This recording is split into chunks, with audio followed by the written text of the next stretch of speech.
Pan India star Prabhas latest movie Salaar release అయ్యి అత్యధిక థియేటర్ల ప్రపంచవ్యాప్తంగా ఆడియన్స్ ముందుకు వచ్చి ఫస్ట్ షో నుండి హిట్ టాక్ని సొంతం చేసుకుంది.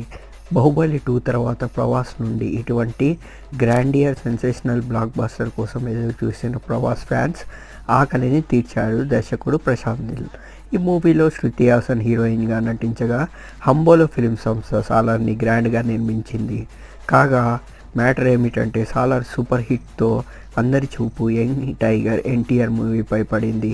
దీని అనంతరం ఎన్టీఆర్తో తన నెక్స్ట్ మూవీ చేయడానికి దర్శకుడు ప్రశాంత్ నీల్ సిద్ధమైన విషయం తెలిసిందే.